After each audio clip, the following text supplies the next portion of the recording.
Everybody good? Yes, Happy? how are you? Fantastic. Excited to be in Tuscaloosa? Very much so, yeah. Well, especially for a game like this, but always great to be here. And, feels like there's a little bit of history in the making. I've said it this way, they signed Kalen to a contract. He won over the team. He's certainly the boss inside the building. But to college football at large, he becomes the head coach at Alabama tomorrow night. And I think some kind of grand stage for these two powerhouses, kind of a great thing to be a part of for us. What are some things that you think will be challenges for both teams to be able to win tomorrow? What will you be looking for in terms of offense and defensive plays? Explosive plays for both. Neither of these defenses have given up any. I think how people define explosive plays differently, but basically I think Georgia's given up 2 all year and Alabama's given up 3. Georgia hasn't allowed a touchdown yet, and Alabama's routinely scored touchdowns from 50 yards out. So I think whoever can get those chunk plays to help their drives along, and maybe whoever can stop them or limit them, that's a really big deal in this game in my judgment. And Georgia is still looking for players to provide those. They have guys who are capable for sure. I mean, it's not like just because Lab McConkey and Brock Bowers are gone that they suddenly just have a bunch of intramural guys running around out there. They've got dudes. It's just a matter of they haven't necessarily made as many. They made some. They haven't made as many big plays as you might expect. Who do you think this is a bigger game for? I know you just mentioned Kalen DeBoer, but what about Kirby Smart? Do you feel like there's more pressure since Saban's gone now and he's going up against DeBoer? I think that's part of it, not just because it's DeBoer, because the thing that people shouldn't underestimate, this is not Kalen DeBoer's first rodeo. It might be at Alabama. A guy coached in the national championship game last year. He's 12-2 against ranked opponents. He knows what he's doing, and he knows how to handle a big game. I was at the Washington-Oregon game last year. I know people in the South might not believe that was a big-time field. That was an electric environment with a lot of pressure, and he knows how to navigate those games. So he'll be fine. That said, there is a transition, any way you want to look at it. And I think because of the transition, it does put a little more pressure on Georgia. They are the established power. Their systems are in place. There's no transition. So I think from that standpoint, there's probably a little more pressure on Georgia to win the game when you combine that with their schedule. Alabama's got a tough schedule as well, but Georgia still has to go to Texas. They still got to go to Ole Miss. They've got Tennessee coming in. So it would probably put a little more pressure on Georgia, especially given the fact that they don't have the margin for error as they haven't changed coaches and changed schemes and all of those things that Alabama's doing.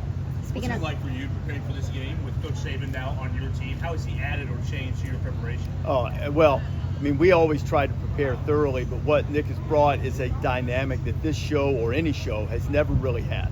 And, his number one, he's a gifted communicator no matter what. Obviously, he is a football expert and legend. So there's an XO component and a recency to being at the height of his career to coming to TV that I don't think anybody's ever had in TV before. And him being able to do that and the way he can communicate things and his willingness to be candid and his ability to break things down, I don't say he makes it simple, he makes it understandable, which is really the mark of a great communicator. So he's been absolutely terrific. He's funny. He brings ideas in the meetings. He busts people's chops. He takes it when you give it to him back. He's been tremendous. Just an amazing teammate. What's the biggest thing that you've learned? What now? What's the biggest thing you've learned from Nick in over the course of his time there, whether it's X's and O's, whether it's about college football? Well, I think we were just talking about it doing the film room.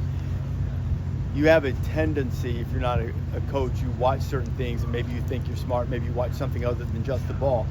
But he shows you different things to watch. It's just matter of fact and just the way he views the game.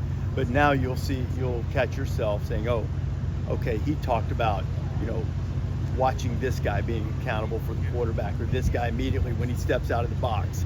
Now the quarterback knows it's a quarterback draw now. Things like that you learn. And I think just also being appreciative for the passion he has for the sport at large.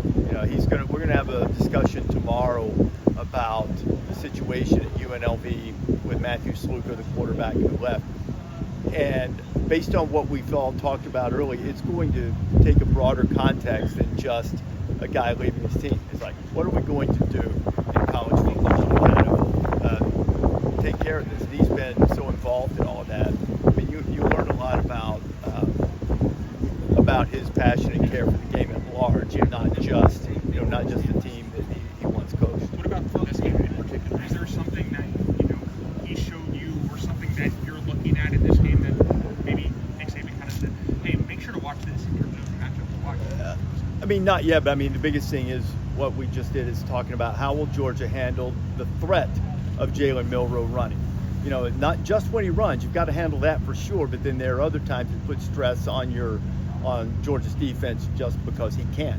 And he's also a very good passer. So those are the types of things I think that he's been focusing on up to this How's it point. feel to be back in Tuscaloosa? In some ways, is it like coming home again? Oh, sure. I mean, University of Alabama has been really important to me and good to me over the years.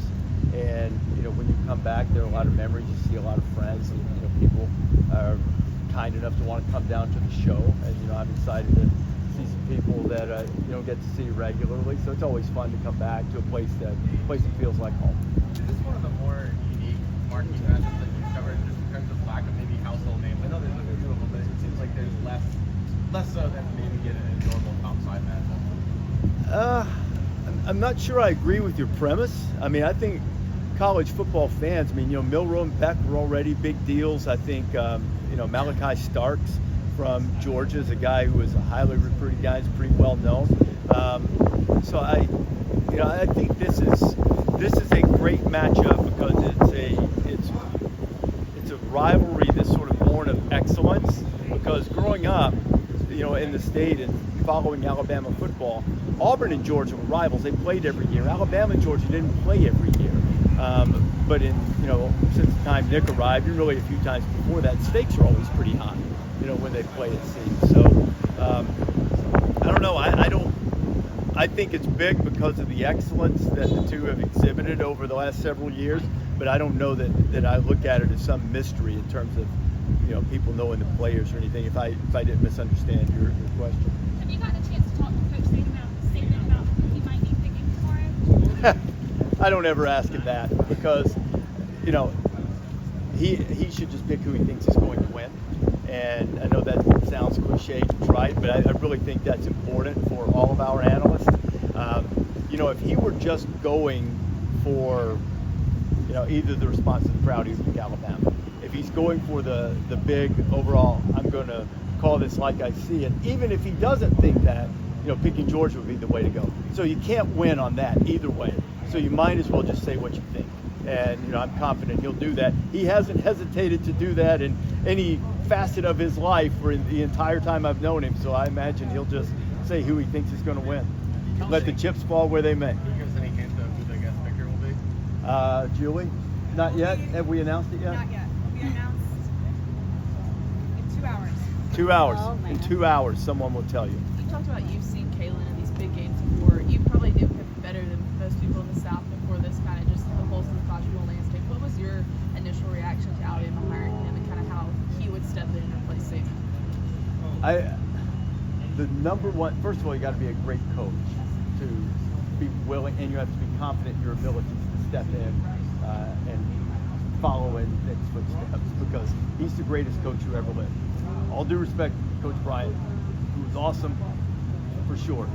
To me, the greatest college coach in the history of sports, Nick Saban. And you've got to be very confident to be willing to take that on. I didn't know Kalen well. Just didn't know him at all prior to our trip to Washington last year. And obviously I had no inkling that he would someday be the Alabama coach. But what I did say to people is I've got to work to develop a relationship with this guy because as long as he's at Washington, they are going to be good. Because he's won everywhere he's been. Tremendous coach, gets the most out of his players, creative. But I mean, just the way he's carried himself and having been respectful to what has been accomplished here by Nick, by Bear Bryant, by Coach Stallings, everybody here. yet still being confident enough to listen to the players, the things they want to keep that fit within his vision, and then implementing the things that he thinks are important because of his success. So I think it was the perfect choice. Not that there aren't other elite coaches out there, but I think his demeanor and his confidence and his track record made him an absolutely perfect hire that Greg Byrne pulled off. Good? That's all we do. Thank you All right, so guys. much.